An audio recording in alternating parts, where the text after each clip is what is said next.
Hello everyone, welcome back to Exploder. My name is Dan. Once again, we're here with another episode for whoever's listening. I don't know how many people are listening. If you are, thank you. We're just building this. This is very small. It's a small podcast. There are a lot out there. There seems to be a glut of podcasts in every realm. There are some really funny ones, really smart ones, some really famous ones. I'm not Bruce Pritchard. I'm not Vince Russo, thank God. I'm not anybody. I'm just a fan trying to get it out. So if you are listening, wherever you live, send a message. Drop a message, put a comment below this on the video. I don't know. Get a hold of me some way. Let me know you're listening. Talk about some of the things you want me to talk about if there's anything you have in mind. So just putting that out there. I want this to be an interactive show if possible. So if you're interested in a topic, throw it at me and I might talk about it. In this episode, I'm here to talk about the greatest thing that you've probably forgotten about. That's right. I'm talking about the illustrious career of Virgil. I'm kidding. No, we don't need that. He was a bunch of names. He sucked. Moving on. What I'm actually here to talk about is B shows. Now, B shows, let me do a definition. I like to start with the definition. Definition of a B show is the main shows for a promotion, a national promotion, especially since the 80s of the national expansion. The A shows were Raw and Nitro. And you could argue Impact Wrestling's only show is their A show, but to be honest, they haven't had an A show since 2011. Point is, the big show, not that one, the actual big show, the one weekly, is the A show. So right now, Raw is the A show, and even SmackDown, because they're separate brands, so it's an A show. So I'm here to talk about the B shows, the shows that were usually on the weekends. They used to wrap around, sort of to tie loose ends, to sort of advance the idea to get you to the next Monday. Now, a couple caveats. I'm not going to talk about Saturday night's main event or Clash of the Champions, because while they did feature some recaps of Nitro or Raw or what have you, they were their own show. They featured first run content, so matches that happened that night, whether it was taped or not, is irrelevant, and they were special events. They weren't every week. They weren't a wraparound every single week. Saturday's main event was occasionally. Clash of the Champions came every couple months and were actually phased out in 1997. So let's get that out of the way. So, and I'm not talking about the C shows. Now the C shows are a whole other thing. Now these are ones that usually have first run matches, but they're like first run matches between like the Repo Man and Jimmy Jobber from Paducah, and that's the main event. And I'm not talking about Jacked or Metal or Afterburn or Super Astros, Shotgun Saturday Night, Worldwide, yada, yada, yada, because there's a lot of those, and I guarantee a bunch of you didn't. Some of you didn't even know those existed. So they're syndicated. There's really there might be a recap aspect, but that's not the point. So I'm not talking about them. I'm talking about the B shows. Now, what fans now don't understand, they look at the WWE network and they see all these different shows and they think this golden age of wrestling, there's all this stuff, and there's like pay-per-views, there's all these old Raw Nitro episodes, there's all the old territories. I'm talking about the late 80s, really through the early 2000s. There used to be a lot of wrestling on TV before the network, before we even had the network or even the possibility of streaming like that. I mean, heck, streaming something like this used to be an endeavor just to get a sound file on the internet. How many people remember downloading? I remember downloading video clips off of ECW's website right before they went out of business, and it was abysmal to get like a 15-second clip of New Jack hitting someone with something insane and would probably get him arrested any other way of life. But now we're at a point where you can stream all of WrestleMania live every year. That's ridiculous. But before all that was even a possibility, there used to be B shows. The B shows were done on weekends to recap and to keep you going and keep you interested. And sometimes they'd feature a unique match, but again, these matches were like, main event was like Well Done versus people that don't even probably have names. Certainly didn't get an entrance. Let's call that what it is. You get a jobber entrance. You're already in the ring. People just assume you appeared there. So what were the B shows? Now I'm going to go with the B shows. This is by no means a complete list. B shows have existed for decades. There are some dating back to the 70s I'm not really getting into because that's really not what I do. So let's talk about Saturday. So let's talk about the weekend. Now, of course, let's preface the A shows were on Monday Nitro, Monday Night Raw. WCW had Thunder on, used to be Thursday, and then it moved to Wednesday. SmackDown was on Thursday. So even if you saw SmackDown as a B show, it wasn't by the definition I've established, I guess. It's my podcast, my rules,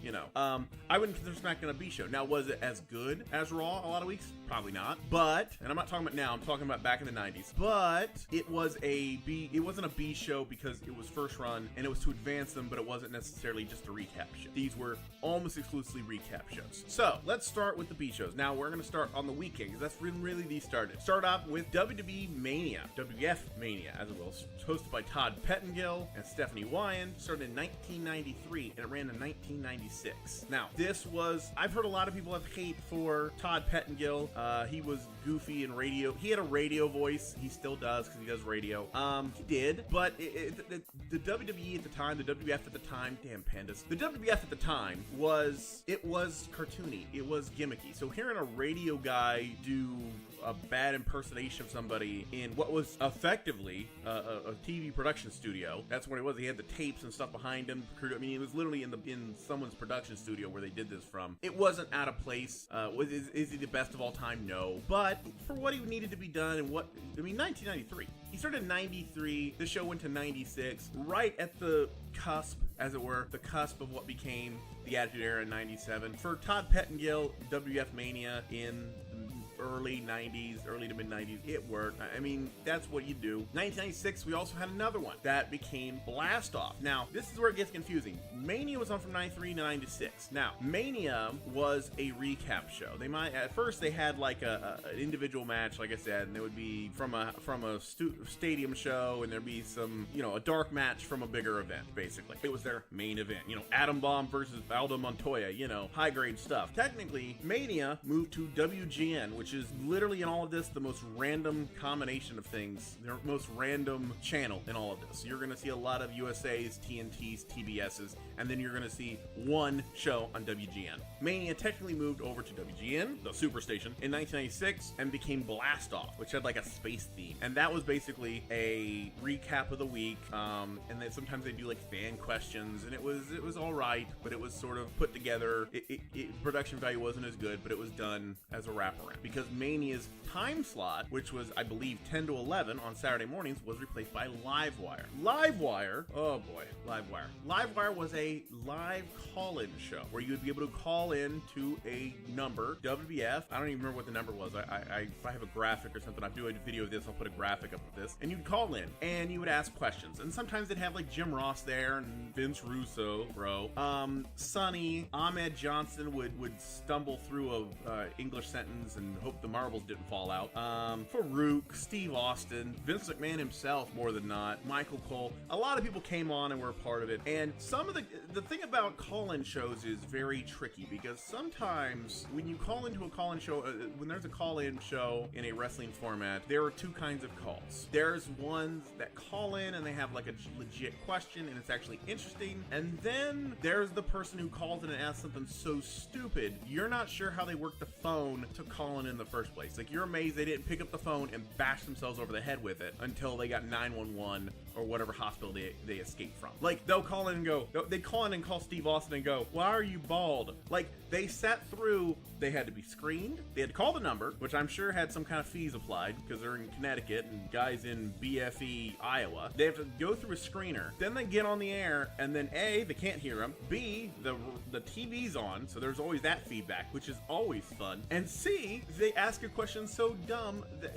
it's insane. And so it was different, and it was the first one where there was this thing where Paul Heyman himself called into Livewire as Bruce from Connecticut, which was admittedly a little funny, and blasted the WWF for stealing the ECW style. And of course, we found out later they've been working together all this time, and WWE had been paying them money to get some of their guys and things like that. But it was still interesting. Vince Russo was on there, and Jim Cornette was on there. That's always fun when they give Jim Cornette a live mic. That's always potentially disastrous, but really great. The show went from 1996 to 2001. It lived its life, 5 years, and then it was canceled. At that time, they had stopped doing the Saturday morning stuff because the program had shifted, and they stopped doing Livewire. So, and by that point, you had Bite This, you had a lot of the stuff that was more call-in based, and you didn't really need Livewire. Then, now let's go to the WCW side, because this happened at the same time. In WCW, you had a show called WCW Pro. WCW Pro went from 1994 to 1998. This was a twofer. It was basically your traditional B show. It was a wrap up the previous week. So 1994 on, they would wrap up what happened. From 94 to 95, they would tell you what happened last week on usually WCW Pro or WCW Saturday Night, which I'll get to. And then they would hype up what was going to happen that night on WCW Saturday Night, because WCW Pro would be on at 9, 10 in the morning. I think 10, could be 10 or 11.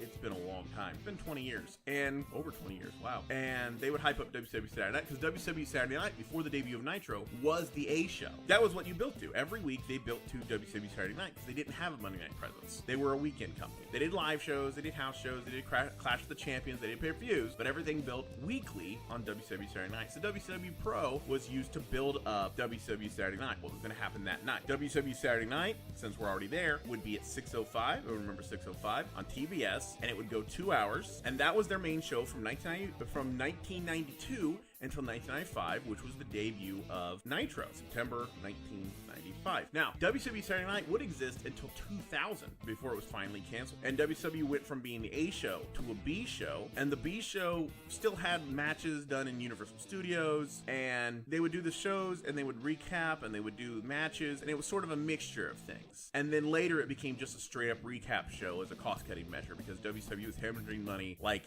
they were characters in a Quentin Tarantino movie, and they had to cut costs, and it became a clear wrap-up show. Now, that leads you up to 2002. What happened after that? Well, in 2001, you had Excess. Excess was a WWE programming that was on late on Saturday night, 9 or 10, I believe, and it was a show that was, again, a call-in show. They had a desk. It was Stacy Keibler, Jonathan Coachman, whoever, and they have interviews. They do recaps of the previous week's programming. They would have call-ins, and again, this is another one where even though they had screeners, they had some people calling in. They called in one time. I remember Tori Wilson was on. They called in to Tori Wilson, and they called in, and the guy legitimately, because at the time she was working an angle, she was dating Tajiri, and the guy called in, I swear to God, he says on the air, "Hey, do you really like Tajiri?" I didn't make that accent up. That's exactly how he said it, because I remember it being so dumb and so hickish. I remembered exactly how he said it. And even, I believe it was Jim Ross. I think it was Jim Ross who was hosting. Even he shut the guy down. He's like, "Oh, come on." Like, he hung up the phone on the guy. You know what it takes to get Jim Ross to hang up on you? That guy had to be like Buff Bagwell's second cousin. Like, it had to been something bad. Then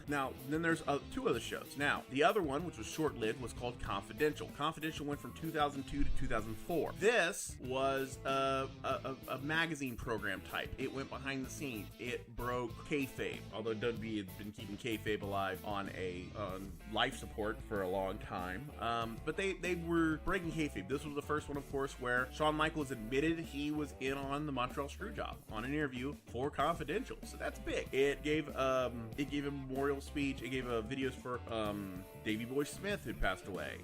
It was really different, but it would do like what people do behind the scenes, what former superstars are doing at that time. Well, you used to work here until 2000. Well, 2002, what are they doing now? Things like that. So it was different. You got to see people away from the ring. Now, reportedly, I don't know him. I've never met him. I'm not saying this is gospel. Take it for what it is. Reportedly, Triple H didn't like the idea. That was one of the biggest detractors of the whole thing, was Triple H. He didn't like it, and it only lasted 2 years. It wasn't the best rated show, but again, it was on late Saturday night, so I'm not think they were going to pull in Friends numbers. But for what it was a cool little thing. They put out a couple DVDs for it before they were superstars, things like that. Pretty cool, but it was cool what it was. Now, the other B show, this came after the brand split in 2002. The first brand split was Velocity. Velocity was a true B show, but it had more in-ring action. It would recap what happened on SmackDown, because this was SmackDown's B show. I'll get to Raw's, and they would have matches that were, again, lower tier guys, but they'd have Bill DeMott or Hugh Morris or whatever they call him that week. Or they'd have Chris Kanyon, or they'd have so on and so forth. Diamond Dallas Page. Lower level SmackDown guys were mid to low card guys. Shane Helms. Sometimes they have cruiserweight matches. They'd do this, that, and the other. But they'd put them in the ring, and that was Velocity, and it'd be a recap show. It went from 2002 to 2006. So it was rather successful for a B show. I mean, for 4 years, being the exclusive B show to SmackDown was really good. So that's Saturday. That was Saturday. So in the mid 90s, understand, you used to be able to get up. I used to do it. You used to be able to get up in the morning on a Saturday morning. You're a kid. I'm 11, 12 years old. I'd watch Blast Off, Livewire, WCW Pro, WCW Saturday Night. That's all on Saturday. That's insane. That was really cool. I mean, that was cool as a kid to be able to watch that much wrestling on one day. And I'm sure there were times where you could watch even more, but that was cool for me to be able to watch all that on a Saturday. Then that brings us to Sunday. Now, this is the last day before Raw and Nitro, because they were fighting it out tooth and nail. From 1983, now we're going far back. I was born in 84, so this is older. This predated me. The WWF's main B show on Sundays was All American Wrestling, 1983 to 1994. This was, again, they would take some from the big shows, the big house shows, and again, they weren't exactly top guys. It was Coco Beware versus versus the Warlord or something like that. That would be the main event. They do a couple of those, and then they recap what was going on. Now, from 83, sometimes they'd recap what happened on Saturday Night's main event if there was recently. They would be setting up the next pay-per-view, whenever that would be. But there wasn't necessarily a weekly show they were working off of. But that was what they did, and that was All American Wrestling. Now, in 1994, All American Wrestling was replaced by Action Zone. Action Zone was this, which went from 1994 to 1996. Now, this was different. This was set up as a studio show. It was Doc Hendricks and Todd Pettengill. Everyone loves him. They'd be at a desk. They had this standard WWF 90s desk setup, and they would talk about the thing, and they'd go to a match, and they'd talk about a thing, and they'd go to a video package, and they'd talk about a thing, and sometimes they'd have an interview, but that was sort of the format that you did for a long time. And of course, that went from 1994 to 1996. In 1996, Action Zone itself was replaced by WWF Superstars, which up to this point had been going for years as a syndicated show. It was a C show even. So we had so Saturday night went from an A to a B. Well, in this case, Superstars went from a C to a B. So we have one that got bumped up. They became Superstars, which was syndicated, now was on USA Network on Sundays at 10 a.m. I distinctly mentioned this one because I couldn't watch this one because I was in church. Always in church. Whenever my mom was sick or I couldn't go, I was able to watch Superstar. I remember that. I did have to go to church. So take that, God. And so that was, now on the other end, WCW's end, 1988 to 1998. So now we're talking about 10 years. 10 years for a B show. That's pretty good. You had WCW Main Event. Now, WCW Main Event was in a good spot. WCW Main Event started, it was on Sunday nights. It was on TBS, of course. Now, on a regular basis, it was a B show. It was just the same format. Lower level guys, the Gambler would have a match with Glacier or something like that. You know, thrilling, snow in Florida, the whole shebang. But on pay-per-view nights, Main Event would act as a lead-in to the pay-per-view that was coming up. So by 1995, 96, when they're doing a pay-per-view every month, every fourth WCW Main Event was the lead-in show. You'd do an hour, a lead-in show, and then you'd flip over to the pay-per-view. If you got pay-per-view, you lucky bastard, flip over the pay-per-view to the pay-per-view channel, and it would go right from there. So that was like the pre-show, but it was already there. So every month you had a built-in lead-in, and again, it would sometimes be, and they would do essentially what are dark matches or pre-show matches on WCW Main Event. Now they just did them in the pay-per-view ring, put it that way. On the WWF side, there was Heat. Heat went from 1998 to 2008, very similar setup. They would have, these things were shot before live shows. So Heat was shot before Raw or SmackDown. I'm not sure exactly the schedule, I know it changed, but I think it was before Raw. And they were, mid-card. WWF did a little bit better quality control of having guys that mattered, I guess. Like guys like, they wouldn't have, I can't give a WWF equivalent of the Gambler. Like, it's hard. Like, it really is. Like, they had job guys back in the day, but by even by 96, 97, 98, I don't know. I mean, the Gilbert, it wasn't like Gilbert versus Too Cold Scorpio in the main event. You know what I mean? The main event was a little better, or they'd have confrontations, and then on pay-per-view nights, they would have something like an interview or something that was set up. It would lead you right into the pay-per-view. So, and I think WWF was better at that.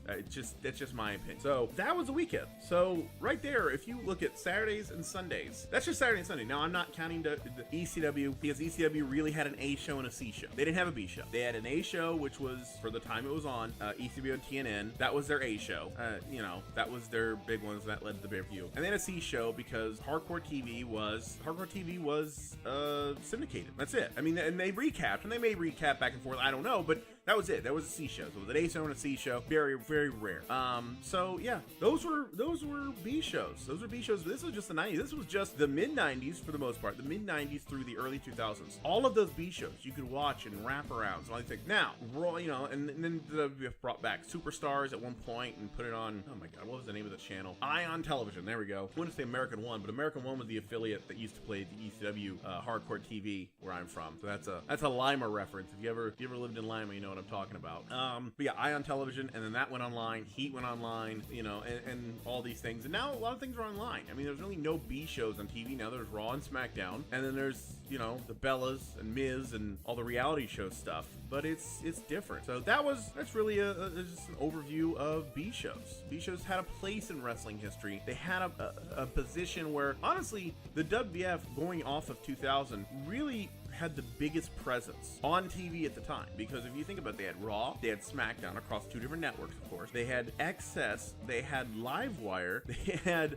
Superstars, they had then they had Confidential, they had Velocity. I mean, you could watch from Friday through Friday, Saturday, Sunday, Monday, 4 days, and then SmackDown, which was on, Thursday. So if you think about that, so that's Thursday, Friday, Saturday, Sunday, well, no, Friday, but Thursday, Saturday, Sunday, Monday. That's insane. That's 4 days. 4 days out of the week where you could watch pro wrestling in some form. And when WCW was around, it was even better. It was even better when WCW was around because they had their own programming. And the beauty of it was sometimes they conflicted. Raw and Nitro conflicted, although at times they didn't. Sometimes one was earlier, and then sometimes there wasn't. And then there were other times where they just didn't. And there was a conflict, and you picked your side. I was one of the guys, I flipped back and forth watching Raw and Nitro. So, and that's a little different from some people do. Some people had a legit side. I watched DX right next to the NWO. I did. I watched DX, I watched the NWO. I flipped back and forth. I may have missed little stuff here and there, but if you're missing Jerry Flynn versus Knobs, you're not missing much. So,